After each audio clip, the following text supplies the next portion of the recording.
السلام علیکم دوستو، ایک بار جبرائیل علیہ السلام نبی کریم صلی اللہ علیہ وآلہ وسلم کے پاس آئے تو آپ صلی اللہ علیہ وآلہ وسلم نے دیکھا کہ جبرائیل علیہ السلام کچھ پریشان ہے۔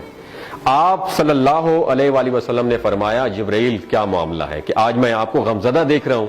تو جبرائیل علیہ السلام نے عرض کی اے محبوب، کل میں اللہ پاک کے حکم سے جہنم کا نظارہ کر کے آیا ہوں، اس کو دیکھنے سے مجھ پہ غم کے آثار نمودار ہو رہے ہیں۔ نبی کریم صلی اللہ علیہ وسلم نے فرمایا کہ جبرائیل مجھے بھی جہنم کے حالات بتاؤ۔ جبرائیل نے عرض کی جہنم کے کل 7 درجے ہیں اور ان میں سے جو سب سے نیچے والا درجہ ہے اللہ ان میں منافقوں کو رکھے گا، اس سے اوپر والے 6 درجے میں اللہ تعالیٰ مشرک لوگوں کو ڈالیں گے، اس سے اوپر 5ویں درجے میں اللہ سورج اور چاند کی پرستش کرنے والوں کو، عبادت کرنے والوں کو ڈالیں گے، 4تھے درجے میں اللہ پاک آتش پرست لوگوں کو ڈالیں گے، اور 3 درجے میں اللہ پاک یہود کو ڈالیں گے، 2 درجے میں اللہ تعالیٰ عیسائیوں کو ڈالیں گے۔ یہ کہہ کر جبرائیل علیہ السلام خاموش ہو گئے تو نبی کریم صلی اللہ علیہ وسلم نے پوچھا جبرائیل آپ خاموش کیوں ہو گئے؟ مجھے بتاؤ کہ پہلے درجے میں کون ہوگا؟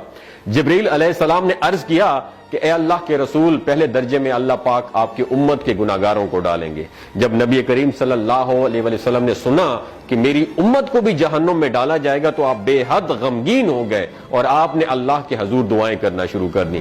3 دن ایسے گزرے کہ اللہ کے محبوب مسجد میں نماز پڑھنے کے لیے تشریف لاتے، نماز پڑھ کر حجرے میں تشریف لے جاتے اور دروازہ بند کر کے اللہ کے حضور رو رو کا دعائیں فرماتے۔ صحابہ حیران تھے کہ نبی کریم صلی اللہ علیہ وآلہ وسلم پر یہ کیفیت کیسے طاری ہوئی ہے، مسجد سے حجرے جاتے ہیں، گھر بھی تشریف لے کر نہیں جا رہے۔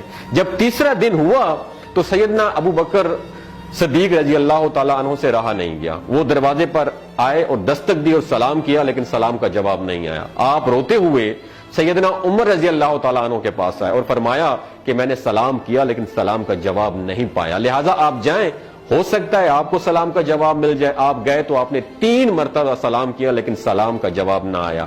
حضرت عمر رضی اللہ تعالیٰ عنہ نے سلمان فارسی کو بھیجا لیکن پھر بھی سلام کا جواب نہیں آیا۔ حضرت سلمان فارسی نے واقعے کا تذکرہ حضرت علی رضی اللہ تعالیٰ عنہ سے فرمایا۔ انہوں نے سوچا کہ جب اتنے عظیم شخصیت کو سلام کا جواب نہیں ملا تو مجھے بھی خود نہیں جانا چاہیے، بلکہ مجھے ان کی نور نظر بیٹی حضرت فاطمہ رضی اللہ تعالیٰ عنہا انہیں اندر بھیجنا چاہیے۔ لہٰذا آپ نے حضرت فاطمہ رضی اللہ تعالیٰ عنہا کو سب احوال بتا دیا۔ آپ حجرے کے دروازے پر آئیں، ابا جان السلام علیکم، بیٹی کی آواز سن کر محبوب کائنات اٹھے، دروازہ کھولا اور سلام کا جواب دیا۔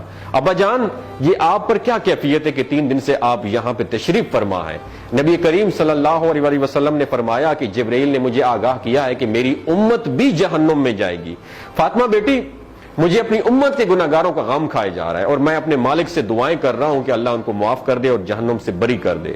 اور یہ کہہ کر پھر آپ سجدے میں چلے گئے، رونا شروع کر دیا، یا اللہ میری امت کے گناہگاروں پر رحم کر، ان کو جہنم سے آزاد کر کے اتنے میں حکم آ گیا وَلَسَوْفَ يُعْطِيكَ رَبُّكَ فَتَرْضَىٰ، اے میرے محبوب غم نہ کر، میں تم کو اتنا عطا کروں گا کہ آپ راضی ہو جائیں گے۔ آپ خوشی سے کھل اٹھے اور فرمایا کہ لوگوں، اللہ نے مجھ سے وعدہ کر لیا ہے کہ روز قیامت مجھے میری امت کے معاملے میں خوب راضی کرے گا، اور میں اس وقت تک راضی نہیں ہوں گا جب تک میرا آخری امتی بھی جنت میں نہ چلا جائے۔ بولتے ہوئے آنکھوں سے آنسو آنا شروع ہو جاتے ہیں بندے کے، جب بندہ سوچتا ہے کہ ہمارا نبی صلی اللہ علیہ وسلم اتنا شفیق اور غم محسوس کرنے والا ہے اور بدلے میں ہم نے ان کو کیا دیا۔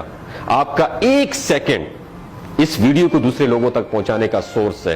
میری آپ سے عاجزانہ اپیل ہے کہ لا حاصل اور بے مقصد پوسٹیں ہم شیئر کرتے رہتے ہیں، لیکن آج اپنے نبی کی رحمت کا یہ پہلو کہیں ہم سے مس نہ ہو جائے۔